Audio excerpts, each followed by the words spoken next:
Hey there, fellow movers and shakers. Emily here at the Movement Clinic. And today's mobility class is focused very specifically on gently warming up and greasing up and creating some buttery joints before you start a practice or a movement exercise of any kind. So find a little bit of space to move, and as usual, I'll see you there.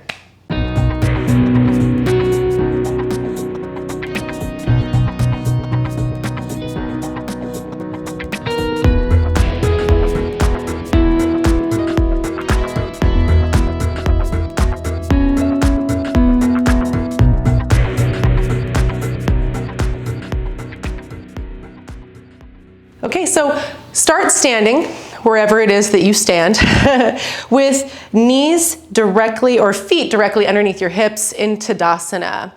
I want you to place both hands on your low belly, below your belly button, above your pubic bone. And feel the low belly muscles gently zip up and in. Keep that gentle, neutral pelvic tilt as you place the L space of your thumb and forefinger above your bony hip bones, right? And narrow the waist underneath your hands as though someone were kind of tying a belt around you, or maybe if you know what corsets are, cinching a corset up. So it's very gentle, the zip up, the belt up, keep those things. You can leave your hands on your hips if that's comfortable. Lean the weight into your right foot, pick up your left foot slightly behind and outside of the line of your hip, and we're just going to start to make gentle circular motions with the knee. So you'll be sort of swiveling around the foot, hug that outer right hip in, and really all this is doing is starting to move the ankle joint, gently the knee, and swiveling your thigh bone in your hip socket. Let's reverse the direction of our circles. And this may feel a little weird at first, let it. New movement always takes a moment to adjust to if you're not familiar with doing this type of stuff. Now let's go ahead and pause. Step left foot underneath the hip. Press down into the left foot, keep outer left hip hugging in. As you reach right toes back, start to make those circles. I'm sort of flipping back and forth on my toes as I make the circles, also warming up my toes.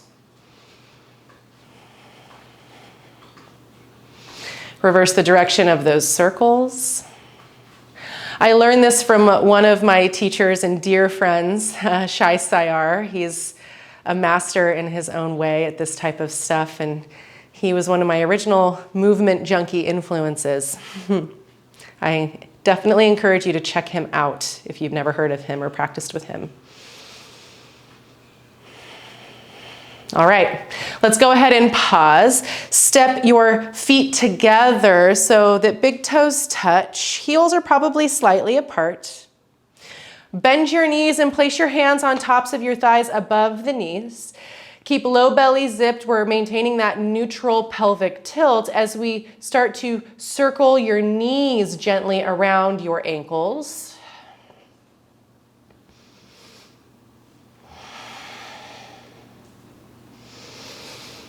Don't think about it too much. Reverse the direction of your circles. You might hear some nice snap, crackle pops. That's always fun. As the synovial fluid starts to lubricate and butter up and move and the joints start to expand a little bit, you'll hear some of that popping sound. It's not a bad thing. These are just the sounds of your body. Get to be intimate with them so that you know how your body moves and breathes. Okay, let's go ahead and stand up. Separate those feet again, hip width distance. Neutral pelvis. You can let the hands dangle by your sides as now you start to swivel the hips. So it's as though your upper body and your feet were like a bowl and your hips are stirring the bowl. So you're moving the pelvis around the very stable part. Head doesn't move, head doesn't change position. Obviously, feet are planted, which makes it a lot easier. Reverse the direction of your circles. Really move as fast or as slow as you need, to make sure that everything else stays stable. All right, let's go ahead and pause. Circle the right shoulder up and back. Allow the upper body to turn. Left shoulder up and back. Arms hang heavy. Start to alternate shoulders, rolling up and back. Move nice and slow. Focus on lifting the shoulders up high, back, and squeeze shoulder blade onto the back and release. Might feel like a gentle massage on the neck. Might feel really good on the upper back. Reverse the direction of your circles, rolling shoulders one at a time, forward and up.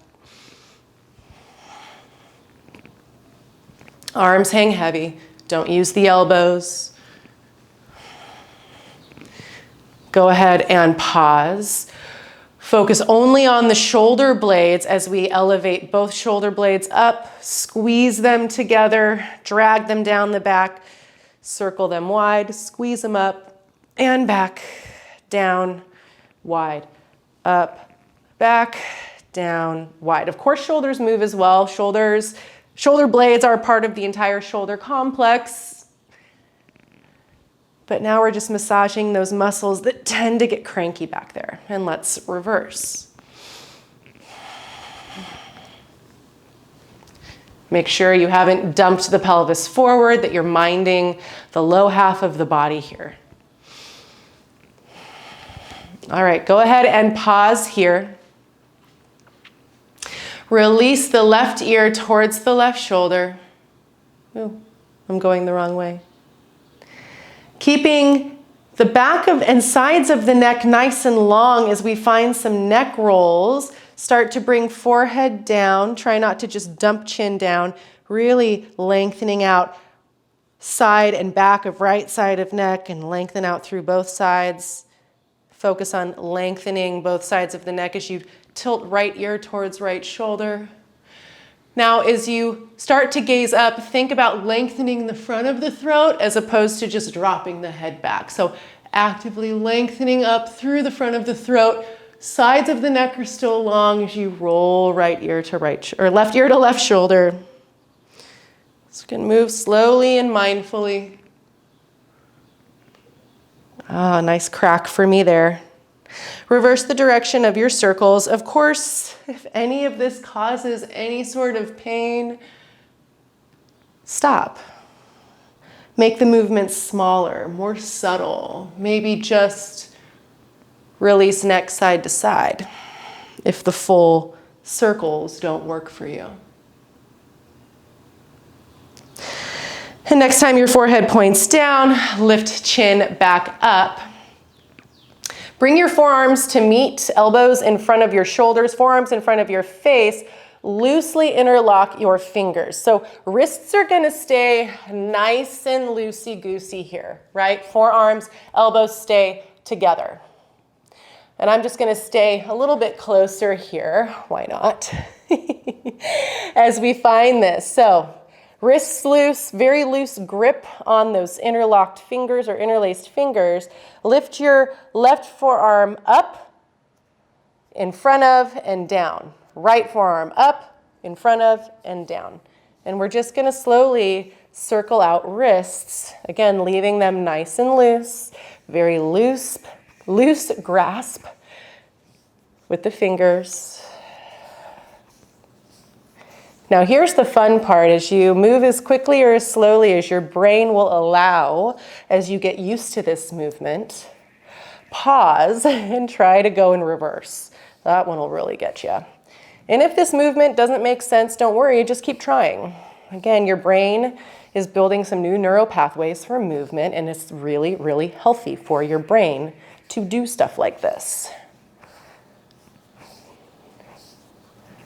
All right, let's go ahead and pause. Your shoulders may be on fire like mine. Release your arms down. And last but not least, some nice spinal waves. Another fun and fancy movement that really just looks funky and awkward, but so, so good for your spine. So I want you to gaze down. So rounding the neck, hunch shoulders forward, round the upper back, soft bend in the knees. Now, as you send your pelvis forward slightly, press into the feet to start to roll everything up. And round again, butt goes back slightly, hunching neck and shoulders forward or rounding forward in the upper body as low body is rounding, bend knees, press in to round up. And start to make this as fluid as you would like, speeding it up, keeping it nice and slow. It's almost a sense of buoyancy.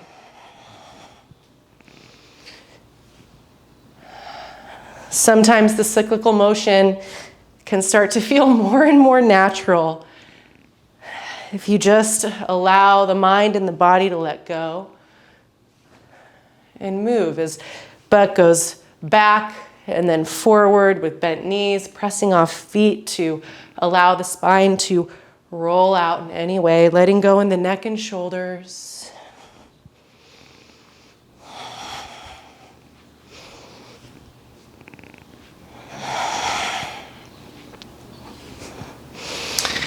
And once you finish your last full round, pause. And just for fun, go ahead and start to shake everything out. All right. Little bit of a dance party. Let the arms go, butt go. Shake it, shake it, shake it. All right. I don't know about you, but I've got some nice buttery joints. I'm going to go teach a class now. Maybe go take a class now. And I'll see you next time at the Movement Clinic.